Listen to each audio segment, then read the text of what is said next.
What's our most valuable resource on this earth? Does anybody have an idea? It's water, the ocean, rivers, lakes, not man-made lakes, real lakes. Um, the ocean is our friend. There was a lot of things that I know about the ocean, and this is something that I am extremely passionate about. This is something I've worked really hard on informing, spreading the word. You know, most people don't know why the ocean's our most valuable resource. We use it for so many things and people have no idea. And the ocean gives us so much back without asking for anything in return, which can be a little bit inconsiderate of us. The ocean provides us with jobs, with life. What more can you ask for? We ship trades, we ship goods from other countries, tourism, beautiful, beautiful islands being destroyed by us, the people, with our garbage and pollution because we don't believe in certain things or we're not accustomed to doing things a certain way. The element of life, the ocean, water, provides us with 50% of our oxygens. Was anybody aware of this? Because I wasn't a few years ago. I'll be honest, I didn't know that. I thought most of our oxygen came from plants. But now I know it's from the ocean. You know what else the ocean absorbs?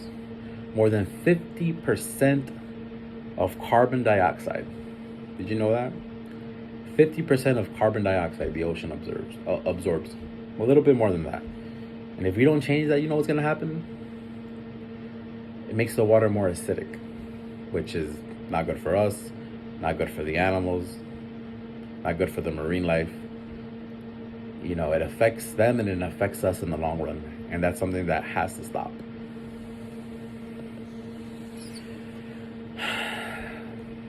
Remember, everything we do comes back to us, like I just said. More than 1,000 chemicals are produced throughout the year, and we ship it through the ocean. Accidents happen, mistakes happen. We all remember what happened with BP when all their oil spilled on the ocean, and they paid millions of dollars to try to help, but it wasn't enough. You know how many animals died, how many animals had to be saved. There are more than 200 known dead zones in the world where you can't get oxygen because of the way the water is polluted. Little things like that make you think, like, what can I do to make this better? At least in my consciousness. And that's just the land-based pollution. Water's a different story. The way the ocean gets impacted by pollution it's outstanding. 1 in 20 adults get affected from swimming in the oceans now. Do you believe that? We can't even swim in our own waters. We can't even go to our own beaches now. In the next 50, 100 years, our kids won't be able to go to your hometown beach because we've polluted the water with our plastic and wastes and things like that. We have to make this world better for our future, for our kids' futures, for their kids' future. We can't be selfish. We have all this information. You can go to the nrdc.org or the worldoceansnetwork.org and find all this information out. This is all public, and most of us don't even know that we're doing harm every day. It's the simple things in life that we have to take care of. We take for granted the air that we breathe. There's so many ways for us to make the ocean a better, cleaner institution. Reusable bottles, recycle properly. How many of you recycle? I thought so, not so many hands. But it's those little things that we can do to protect our natural resources. Like I was saying, reusable bottles is one. Recycling, reduce of energy use less fertilizer. participate in your towns or volunteer for beach or river cleanups. Spread the word. This is all information that I'm providing you today to make a difference outside. Because it starts with you. We can't change the world without changing ourselves. I know if you guys heard that before, and it's something that's always stuck with me. So what are you going to do to make a difference? What are you going to do today with all this information that's being given out to you?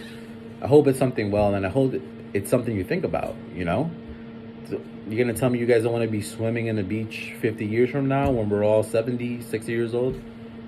I've never even been to the Hudson. My grandfather told me he used to fish there 50, 60 years ago. Can we do that now? No. Everyone thinks they're going to come out looking like a Ninja Turtle or something, But like I said, we're all affected by this. And like I said, it starts with you. And I hope this message sinks in and we're able to make some changes. Whether it's a big one or small one. You can start with recycling. That makes a difference. You know how many animals you're saving just by recycling? Turtles don't get caught in those plastic fish nets. Fishes don't eat them. Plastic bags, we could use paper instead. Turtles and other animals in the ocean think that plastic bags are mostly jellyfish. But they're not. So I hope you guys make a difference and do this for your kids and for your kids' kids. Thank you.